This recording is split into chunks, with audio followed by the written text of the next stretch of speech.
క్రీస్తునాథుని యందు ప్రియమైన దేవుని బిడ్డలారా, ఈనాటి సువిశేష పట్టణాన్ని మనం ధ్యానించినట్లయితే క్రీస్తు ప్రభువు బప్తిస్మ యోహాను గారి యొక్క మరణ వార్తను విని గలిలయ ప్రాంతం నుండి వారు ఆవలి తీరమునకు ప్రయాణం చేశారు. ఒక నిర్జన ప్రదేశమునకు వెళ్ళి వారు ఉన్నప్పుడు అనేక మంది ఆయనను అనుసరించి ఆ నిర్జన ప్రదేశానికి వెళ్ళారు. ఇప్పుడు క్రీస్తు ప్రభువు ఆ జన సమూహములను చూచి అందులో వ్యాధిగ్రస్తులను ప్రభు స్వస్థతపరిచారు. కొంత సమయం గడిచిన తర్వాత శిష్యులు ప్రభు వద్దకు వచ్చి వారిని పట్టణ ప్రాంతాలకు పంపివేయండి, వారు ఆహార పదార్థాలను సమకూర్చుకుంటారు అని శిష్యులు ప్రభుతో చెప్పినప్పుడు ప్రభు అంటారు, మీరే వాటిని వారికి సమకూర్చండి అని చెప్తారు. మా దగ్గర 5 రొట్టెలు 2 చేపలు మాత్రమే ఉన్నాయి అని శిష్యులు జవాబు చెప్తారు. దానికి ప్రభువు ఆ 5 రొట్టెలను 2 చేపలను తీసుకొని అద్భుత రీతిలో 5,000 మందికి ఆహారాన్ని సమకూర్చుతారు. ఈ అద్భుతాన్ని మనము ఈనాటి సువిశేష పట్టణంలో మనం చూస్తూ ఉన్నాం. ప్రియమైన దేవుని బిడ్డలారా, క్రీస్తు ప్రభు ఈనాడు మనం చదివినటువంటి సువిశేష పట్టణంలో 2 గొప్ప కార్యాలు చేస్తూ ఉన్నారు.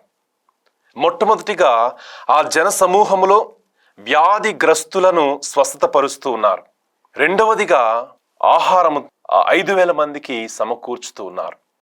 పాత నిబంధన గ్రంథంలో ఇజ్రాయేలు ప్రజలు ఎడారిలో ప్రయాణం చేస్తున్నప్పుడు సాక్షాత్తు దేవుడు అద్భుత రీతిలో ఆకాశం నుండి మన్నాను కురియించారు.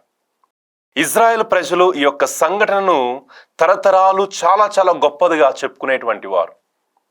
క్రీస్తు ప్రభు నిర్జన ప్రదేశము ఎడారి ప్రాంతములో ఆ జన సమూహములకు అద్భుత రీతిలో 5,000 మందికి 5 రొట్టెలను 2 చేపలను తీసుకొని వారికి ఆహారాన్ని సమకూర్చారు. ఇది మనం మొట్టమొదటిగా గమనిస్తూ ఉన్నాం. రెండవదిగా ఈనాడు మనం చదివినటువంటి సువిశేష పట్టణంలో క్రీస్తు ప్రభువు జాలి కలిగి, కరుణ కలిగి, దయ కలిగి ఆ జన సమూహంను స్వస్థపరుస్తూ ఉన్నారు. వారికి ఆహార పదార్థాలను సమకూర్చుతూ ఉన్నారు. బైబిల్ గ్రంథంలో మనం చూసినట్లయితే కొన్ని సందర్భాలలో ప్రభువు ఆయా వ్యక్తుల యొక్క విశ్వాసమును చూచి మెచ్చుకొని వారికి అద్భుతాలను ఆశ్చర్య కార్యాలను చేయటం గమనిస్తూ ఉన్నాం. అదే విధముగా కొన్ని సందర్భాలలో ప్రభువు ఆ వ్యక్తుల యొక్క విశ్వాసమును పరీక్షించకుండా ఆ వ్యక్తి అనుభవిస్తున్నటువంటి కష్టమును, బాధను చూసి కరుణ కలిగి ఆ యొక్క వ్యక్తికి సహాయం చేయటం కూడా మనం బైబిల్ గ్రంథంలో చూస్తూ ఉన్నాం. ఉదాహరణకు ప్రియమైన దేవుని బిడ్డలారా, నయీను గ్రామంలో ఒక విధవరాలు ఏకైక బిడ్డ మరణించినప్పుడు ప్రభు ఆమె యొక్క విశ్వాసం గురించి ఏమాత్రము ఆరా తీయరు.